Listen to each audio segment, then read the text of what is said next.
లేకపోతే ఒక సమస్య ఉండి దానివల్ల గ్రామానికి ఇబ్బంది కలిగింది కానీ అలాంటివి ఏమన్నా సీసీ కెమెరాలు ఉంటే ఊర్లో సీసీ కెమెరాలు ఉంటే అన్ని బంద్ అవుతాయి, ఇల్లీగల్గా మొత్తం బంద్ అవుతుంది. రాత్రి పూట కూరగాయలు బయట తిరుగుడు బంద్ అవుతుంది, అన్న కారాబ్దాలు వల్గొట్టుడు బంద్ అవుతుంది. ఊళ్ళకు వేరే కూడా వచ్చింది తెలుస్తుంది, దాదాపుగా రాడు. ఊళ్ళో సీసీ కెమెరాలు ఉన్నాయంటే దొంగడు ఖచ్చితంగా ఊరికి రాడు. ఒక గంట కాకపోతే ఒక గంట ఖచ్చితంగా దొరుకుతాను.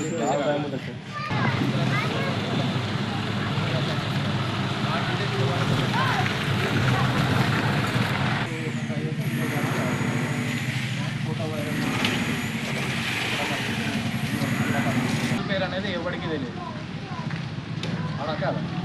ఎందుకన్నా రేపు పొద్దుగాల ఏమన్నా అయితే సరే వీరి పేరు ఇది అక్కడ పోతాం, అక్కడికి పోతే వాడు ఉంటాడు, మరి ఎట్లా వాడిని పట్టుకున్నాడు?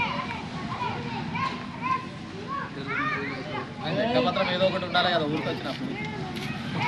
సపోజ్ మన ఇల్లు ఉన్నది పక్క పొట్టి నార్మల్ వేరే ఇల్లు కడుతున్నారు, మేస్త్రి ఆంధ్ర నుంచి మేస్తున్నారు, పండుగలు బయట నుంచి వస్తుంది. ఇక్కడ ఎవరికి ఏమైనా తీసుకుంటున్నారా? బయట నుంచి వచ్చిన వాళ్ళ ఊర్లోకి బయట నుంచి వస్తున్నారు కదా. ఇప్పుడు మన దగ్గర ఉన్న మేస్త్రులు బయట నుంచి పట్టుకొస్తున్నారు, వాళ్ళు ఆధార్ కార్డు తీసుకుంటున్నారా? మన ఊరు వాళ్ళు ఏం లేదు, చాలా తక్కువ. అందరము వ్యవసాయం మీదనే ఆధారపడి జీవనం కొనసాగించేవారు. వ్యవసాయ కూలీలు తక్కువ మన దగ్గర, అందరూ బయట నుంచి వస్తున్నారు. బీహార్ ఎన్ని సంవత్సరాలు 17లో పెట్టింది బషీర్ సార్ ఉండే సార్.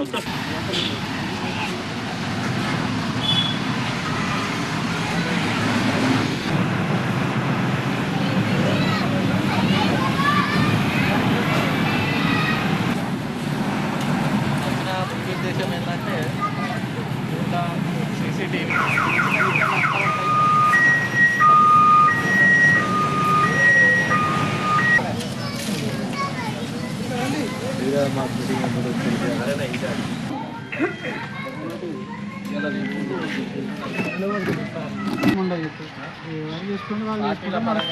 లేకపోతే ఎవరైనా పర్సన్స్ ఇండివిజువల్గా ఇతను గొడవ చేసే ఛాన్స్ ఉంటుంది.